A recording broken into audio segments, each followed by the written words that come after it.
Para una mujer judía del tiempo de Jesús, la vida era predecible. La mayor parte se casaban entre los 11 y los 14 años. Y como no habían anticonceptivos confiables, la mayor parte de las mujeres de la época tenían un niño casi todos los años, o por lo menos cada año y medio. Desgraciadamente muchas morían de parto, porque en el mundo antiguo no habían los adelantos médicos que tenemos hoy. Algunas, siendo muy niñas, se casaban con hombres mucho mayores que se habían quedado viudos, obligándose a cuidar supuestos hijos que a veces eran mayores que ellas o de la misma edad. Y aún otras, pues entonces como se casaban con hombres muy mayores, enviudaban jóvenes cuando sus esposos morían a causa de accidentes, de enfermedades o en la guerra.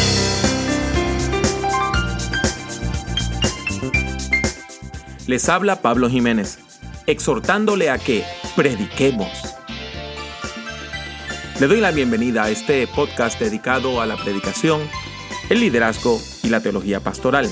Esperamos que el tema que tenemos para el día de hoy sea de gran edificación a su vida. Seguramente María de Nazaret esperaba tener una vida tan ordinaria como el resto de las chicas de su vecindad. Es casi seguro que no sabía leer ni escribir y que solamente había aprendido los oficios del hogar. Por ejemplo, en aquel tiempo las mujeres aprendían las labores comunes del campo, tales como sembrar hortalizas o atender a los animales del corral. Las mujeres también tenían que aprender a hacer su propia tela para coser no solamente la ropa de ellas, sino de toda la familia. Y tenían que aprender a cocinar, lo único que en el mundo antiguo usted no podía ir al supermercado a comprar harina. Tenía que ir a comprar grano al mercado y usted misma tenía que moler esa harina. Sin embargo, la vida de María de Nazaret cambió radicalmente. Un buen día, cuando un ángel entró donde ella estaba y le dijo: «Salve muy favorecida, el Señor está contigo». El ser celestial procede entonces a darle un mensaje de parte de Dios, anunciando que ella iba a concebir milagrosamente a un niño, a quien debía llamar Jesús. Y como es de esperar, María, de primera intención, rechaza las palabras del ángel. Pero toda su resistencia fue en vano. La joven Galilea termina aceptando la comisión divina y diciéndole al ángel: «Yo soy la sierva del Señor, cúmplase en mí lo que has dicho». Podemos imaginar que el encuentro con el ángel junto al anuncio de su milagroso embarazo fue un evento traumático para María. Y por eso no es extraño de que ella haya ido a buscar apoyo a casa de alguien de su familia. La Biblia nos dice que María fue a visitar a Elizabeth, una pariente que era mucho mayor que ella, para buscar apoyo y orientación. Y como no había redes sociales y la gente no se comunicaba como nos comunicamos hoy, probablemente María no sabía que Elizabeth en su vejez había concebido y estaba esperando un niño, que sería Juan el Bautista. El encuentro entre María y Elizabeth también fue milagroso. ¿Por qué? Porque el Espíritu Santo marcó todo esto con una señal sobrenatural. De modo que cuando la joven Galilea llegó a casa de su pariente, ocurre un milagro. Y el niño que está en el vientre de Elizabeth brinca, salta, lleno del Espíritu Santo. De acuerdo a la tradición, Zacarías y Elizabeth vivían en una ciudad que se encuentra en Judea. La arqueología bíblica afirma que esa aldea se llamaba Ein Karen, que quiere decir el arroyo del viñedo.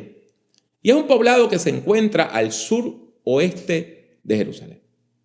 Como les dije, cuando María llega a casa de Elizabeth, el niño que lleva su pariente en el vientre brinca. Y no solamente el niño, sino que también la misma Elizabeth se llena del Espíritu Santo. Y de acuerdo al testimonio de Lucas, como les dije, ese niño se convierte en uno de los grandes profetas del mundo, Juan el Bautista. Este milagro llenó el corazón de María de alabanzas a Dios. Y por eso, la chica, que no sabía probablemente ni leer ni escribir, ahora se convierte en salmista y procede a elevar un cántico de acción de gracias a Dios. La tradición cristiana conoce ese cántico como el Magnificat. Esa es una palabra en latín, que es la primera palabra que aparece en este cántico en las traducciones al latín de la Biblia. Y lo que está traduciendo es engrandece. Esa palabra glorifica mi alma al Señor. María da gracias a Dios, glorifica a Dios, porque Dios le ha dado una nueva orientación a su vida. El cántico comienza con una sección de alabanza, seguida por el relato de los actos milagrosos, por medio de los cuales Dios ha transformado su vida.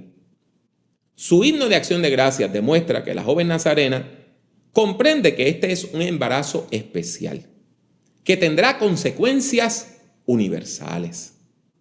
Por medio de las grandes cosas que Dios está haciendo en ella, en el futuro inmediato y en el futuro lejano, Dios habría de hacer grandes cosas para toda la humanidad. El nacimiento de su bebé iba a marcar un cambio en el mundo. Y el orden opresivo que había regido el mundo hasta ese momento iba a ser transformado por un nuevo orden de paz. Y podemos ver toda esta inversión de valores en los versículos 51 al 53, donde el cántico dice: con su brazo hizo grandes proezas y deshizo los planes de los soberbios. Derrocó del trono a los poderosos y puso en alto a los humildes. A los hambrientos los colmó de bienes y a los ricos los dejó con las manos vacías. María testifica que se siente privilegiada porque Dios la ha escogido para que lleve a cabo una misión única en la historia de la salvación. Su discurso es humilde porque contrasta la grandeza de Dios con la humildad de su sierva. María intuye que en virtud de su rol como madre del Mesías, todas las generaciones del mundo, a partir de ese momento, la iban a llamar bienaventurada, o sea, dichosa, feliz. Y esto es lo que la lleva a adorar a Dios de manera íntima y personal. El nacimiento del Mesías también manifiesta la misericordia de Dios para con toda la humanidad.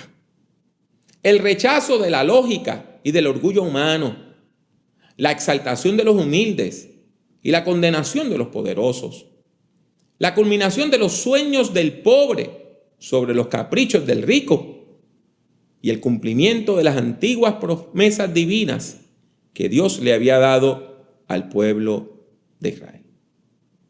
Hoy, cuando la iglesia se prepara para celebrar el nacimiento de nuestro Señor, recordamos con amor el testimonio de María de Nazaret. La recordamos porque ella nos representa a todos nosotros. María representa a todos los creyentes que se someten a la voluntad de Dios. El testimonio de María también nos enseña que cuando usted y yo obedecemos a Dios, no solo somos nosotros los bendecidos, sino que a través de nuestra obediencia a Dios, Dios bendice a los demás. Al aceptar la comisión divina como un acto de obediencia, María entiende que lo que está ocurriendo no solo es en beneficio de ella. La obediencia de María ha sido una bendición para toda la humanidad a través del tiempo y del espacio. Y sigue siendo una bendición aún para nosotros hoy, y será siendo una bendición por todas las generaciones hasta que Cristo venga. María, por medio de su ejemplo, nos recuerda que usted y yo No sabemos el alcance, lo que Dios puede hacer a través de nuestra obediencia. Quiera Dios que cada uno de nosotros pueda seguir el ejemplo de obediencia, de fe y de discipulado que nos dejó esa mujer que la Biblia llama María de Nazaret. Les habla una vez más Pablo Jiménez. Deseo darle las gracias por escuchar este podcast. Si desea escuchar o ver algunas grabaciones adicionales, estas son las opciones. Suscríbase a Prediquemos por medio de iTunes o de su aplicación favorita para descargar audio desde el Internet. Si ha disfrutado de este programa, le ruego que deje una valorización positiva del mismo, ya que eso ayudará a que otras personas puedan encontrar nuestro podcast.